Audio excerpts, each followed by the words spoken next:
كسب القلوب بحبه، أسر النفوس بخلقه، أبكى الآنام بشوقه، صلوا عليه وآله عليه الصلاة والسلام. بسم الله الرحمن الرحيم، والسلام عليكم ورحمة الله. ازيكم يا حبايبي؟ يا رب تكونوا بخير. النهارده بقى ميعادنا مع البوتاجاز. دي كده الرخامة عملتها امبارح وصورتها بالتفصيل، وقلت الحاجة اللي عليها جايباها يعني بكام ومنين والكلام ده كله. بتمنى تروحوا تشوفوا الفيديو الناس اللي ما شافتهوش يعني. انا هسيب لكم برضو في شاشات النهاية الفيديو بتاع الرخامة. هنبدأ دلوقتي. انا لسه صاحية، فطرت الحمد لله وصليت وكله تمام. بغلي ميه في الكتل علشان طقم التوابل اللي انا كنت نقعاه امبارح اهو، هو بقى زي الفل. انا نقعاه في ميه وملح ليمون، نسيت اقول لكم على ملح الليمون، وكمان صابون بريل. الاول بعقم كده الاسبونجه بتاعتي بميه سخنه من الكتل، وبسيبها شويه 5 دقايق ولا حاجه. دلوقتي بقى هبدا هغسلهم وبعدين هرجع لكم.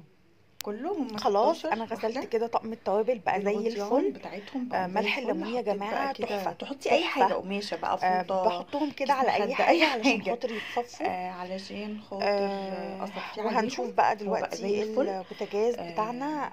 هوريكم نبدأ بقى بقى شكله نقول ومنظره بسم الله، بعد ما نشوف خلصت هنعمل كده ايه طقم تاني. التوابل وبقى زي الفل. هسيبه يتصفى. و عندي بقى بس بقى الحاجات البلاستيك البتوع بتاعت دول اتصبغوا كده يعني بألوان هي التوابل. بهتت بس كده مش الكركم مشكلة بقى يعني، والكاري مفيش مشكلة، والبابريكا هما كده كده والحاجات دي، بيتغطوا بس مش مشكله، كده كده هما بيتغطوا بدول اللي هو الغطا بالغطيان الاستانلس دول ده. يعني. البوتاجاز بقى وما أدراكم ما البوتاجاز، يعني أنا سايباه بقالي شوية كده بحوش علشان أعمل العمرة دي. فهو مش نضيف خالص. شايفين المنظر شنيع. أنا والله مش بسيب بوتاجازي كده في العادة يعني، بس قلت إيه علشان تشوفوا الفرق وإزاي هيرجع زي كأنه لسه جديد. هو كريازي القديم زي ما انتوا شايفين اهو. انا طبعا بقى دلوقتي هشيل كل خلاص ده. يا حبايبي، انا انا شلت شلت اهو الحوامل الحوامل بتاعته. والعيون بتاعه البوتاجاز. هبدأ بقى ان انا احط عليهم بريل في الحوض كده.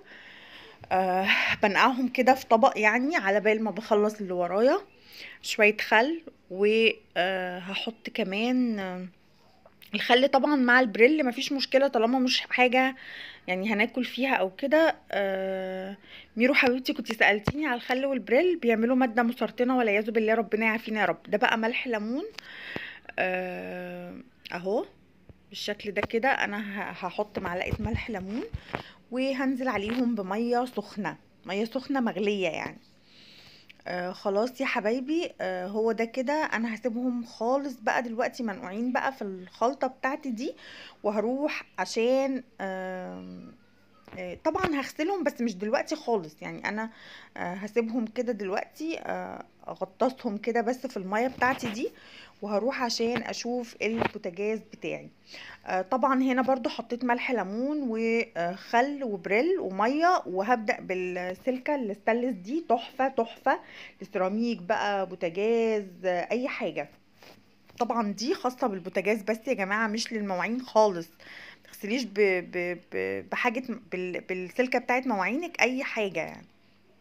هبدأ بقى ان انا اغسل كده كويس قوي. على فكرة هو مش متدمر يعني، بمجرد بس ما بدعك بسهولة بينضف، لان دي حاجات اثر اسبوع مثلا. كنت بمسحه بس كده لكن ما غسلتوش الغسلة التمام يعني، كنت بغسله كده اي كلام وخلاص. شايفين هو بينضف بسرعة جدا يعني. اهو زي ما انتوا شايفين كده. انا طبعا كله والازاز بقى طبعا ورا وقدام يعني كمان بكفيه كده، وبغسل الظهر بتاع الغطا يعني بتاع البوتاجاز كويس جدا جدا اهو. طبعا انا بصور التفاصيل دي يا جماعة علشان الناس تتشجع وتعمل. انا واحدة من الناس كانت الفيديوهات دي بتشجعني. ده كده الفرن كمان نزلت عليه وفتحته. هغسل الصاجة وهطلعها بره، هشطفها على الحوض. شلت الصاجة اهي، وكمان هغسل الفرن نفسه اهو. وباب الفرن من بره ومن جوه. خلاص كده كله تمام، وانا رجعت كل حاجة مكانها. هو نضف همسح بس الجنب ده. خلاص البوتاجاز كمان شطفته من الصابون اللي عليه بميه برضو وخل، ميه دافيه في الفوطه بتاعتي وخل. كده البوتاجاز بقى تمام. هبدأ بقى اغسل العيون بتاعته، اتنقعت شويه حلوين. بصوا بقى يا جماعه، هي ما فيهاش حاجه، هي مش متوسخه او كده، لا، بس هي مجيره مع استخدام الفويل، جيرت كده.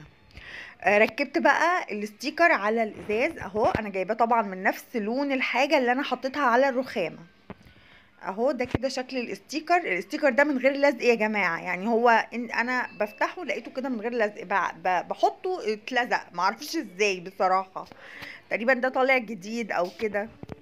ده تمنه كان ب7 جنيه ونص من المحلات بتاعت اللي هي 2.5 كده. خلاص يا حبايبي، هبدأ بقى ان انا احط ورق الفويل على العيون. بقالي فترة كبيرة جدا ما حطيتش، بس هحط علشان احس بالفرحة والنظافة كده.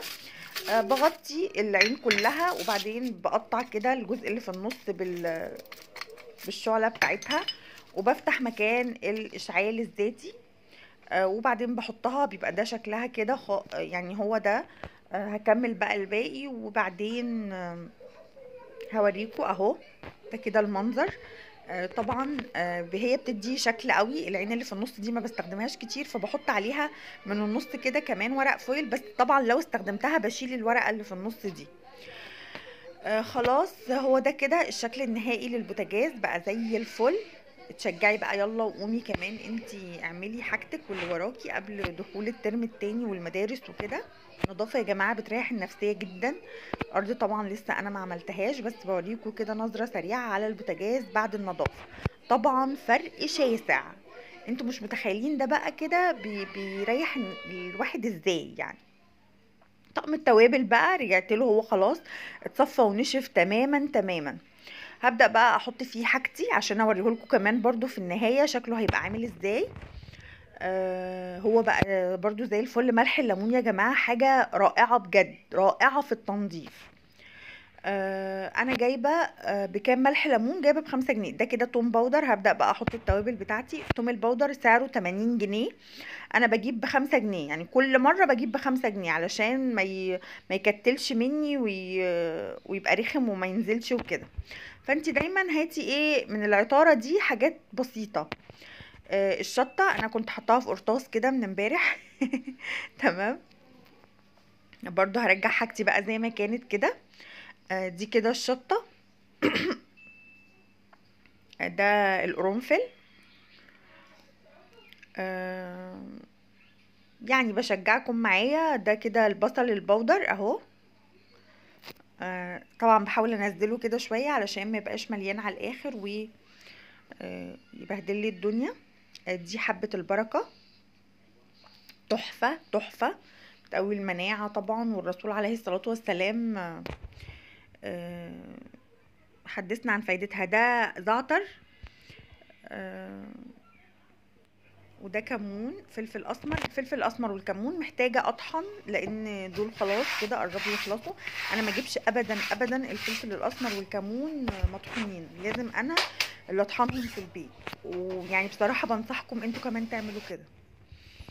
ده الفلفل الاسمر اهو هطحنه، بس ايه طبعا يعني مع نفسي كده. هو ب130 جنيه، ب120 جنيه. انا جايبه الحبه دول 130 جرام، كانوا ب20 جنيه تقريبا، ب15 جنيه، ما خدتش بالي.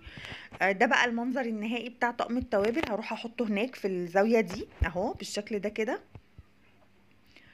شايفين بقى شكله بقى ازاي نظيف وجميل.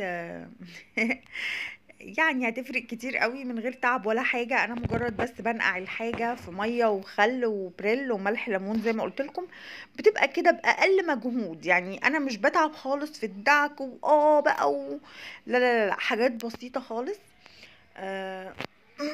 وده كده هيبقى شكل الرخامة اهو. اللي ما شافش الفيديو بتاع الرخامة قلت لكم هسيبه لكم دلوقتي في شاشة النهاية. وده كده البوتاجاز. طبعا يا حبايبي بتمنى اللي اول مره يشوف قناتي ما ينساش ابدا يشترك في القناه ويفعل الجرس علشان يوصله كل جديد. كمان ما تنسوش اللايك والشير، وما تنسوش تتابعوني ان شاء الله في حاجات تانية هعملها، فيديوهات هتعجبكم جدا وهتشجعكم قوي. بس كده، بحبكم في الله، والسلام عليكم ورحمة الله وبركاته.